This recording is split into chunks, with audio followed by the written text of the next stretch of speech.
Good evening বন্ধুরা, আমি হাজির হয়ে গেছি আমার রান্নাঘরে। আমি শিল্পী সরকার। আজকে আমি সন্ধ্যার একটা টিফিন দেখাবো। সেটা হলো রেশমি এগ কোরমা।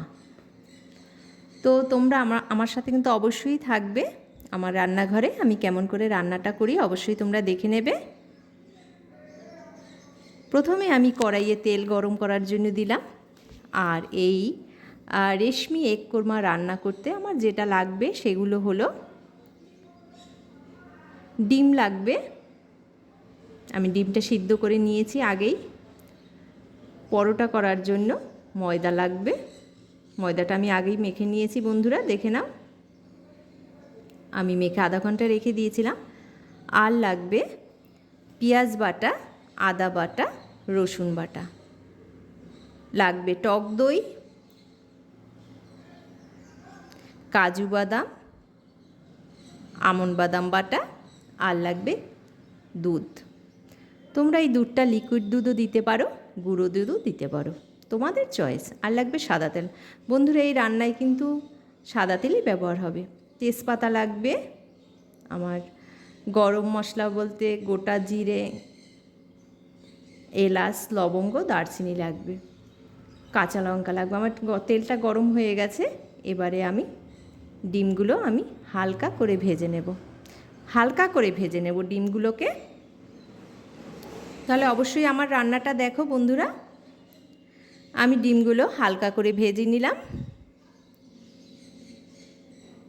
এই রান্নায় কিন্তু কোনো রকম হলুদ, শুকনো লঙ্কার গুঁড়ো, জিরের গুঁড়ো এগুলো কিন্তু একেবারেই চলবে না।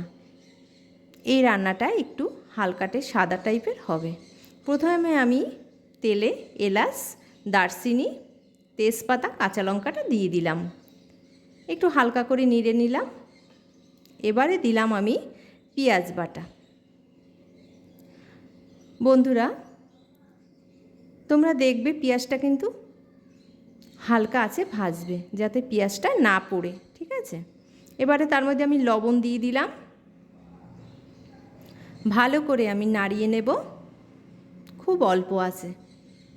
যখনই পেঁয়াজটা একটু বাদামি টাইপের হবে তখনই আমি দিয়ে দেব রসুন বাটা আর আদা বাটা। তোমরা কিন্তু অবশ্যই রান্নাটা করে খাবে আর আমাকে কমেন্ট করে জানাবে রান্নাটা কেমন হয়েছে। এবার সব মশলাটা আমি ভালো করে আস্তে আস্তে কষাবো। কোনো রকম হলুদ, লঙ্কার গুঁড়ো যাবে না এটাতে। এই রান্নাটার নাম হলো রেশমি এগ কোরমা। আমি পরিমাণ মতো চিনি দিয়ে দিলাম। এবারে দিয়ে দেব টক দই 2 চামচ। এই রান্নাটা একটু হালকা মিষ্টি, হালকা টক হবে। আমি ভালো করে ফেটাচ্ছি, ভালো করে ভেজে নিচ্ছি। এবারে দেব কাজু বাদাম বাটা আর হলো আমন্ড বাদাম বাটা।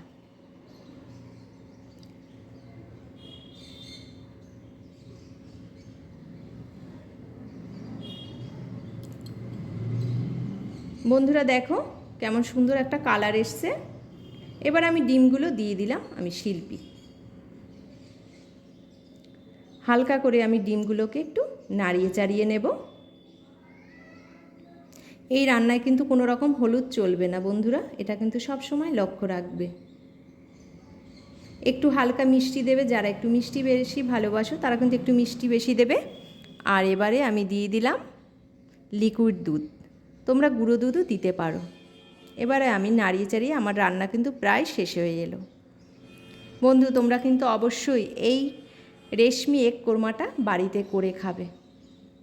হালকা আছে এটাকে যখন দেখবে একদম মাখা মাখা হয়ে এসছে তখন বুঝবে যে হয়ে গেছে। আর একটু কিন্তু মিষ্টি মিষ্টি হবে রান্নাটা। এবার আমি গরম মশলাটা ছড়িয়ে দিলাম।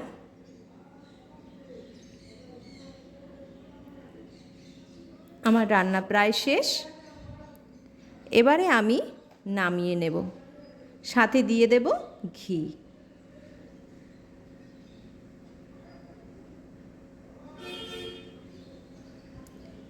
এবার আমি নামিয়ে দিলাম। এই রেশমি এগ কোরমাটা অবশ্যই খাবে। আর উপরে দিয়ে দিলাম আমি কেশর। এই কেশরটি এনেছিল আমার এক বন্ধু কাশ্মীর থেকে কয়েকদিন আগেই। তবে তোমরা এটা বাড়িতে বানিয়ে খাবে। এবারে আমি ময়দাটাকে পরোটা করব। আমি উপরে কেশর দিয়ে দিয়েছি যাতে গন্ধটা খুব ভালো আসে, দেখতেও ভালো লাগে। দেখো এবারে আমি কিভাবে কম তেলে পরোটাটা ভাজবো সেটা দেখো।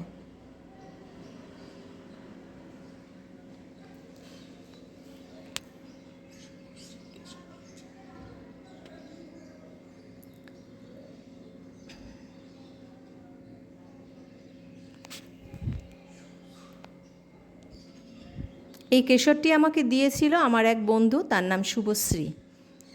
দেখো পরোটাটা আমি কত হালকা আছে অল্প তেলে আমরা কিভাবে পরোটাটা আমি ভাজছি।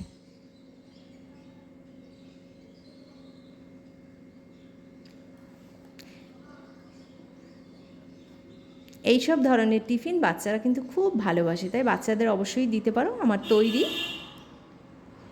আমার তৈরি হয়ে গেল সন্ধ্যার বাচ্চাদের জন্য হালকা টিফিন। আজকের মতো এখানেই বিদায়। আমি শিল্পী। সবাই ভালো থাকো। Good night.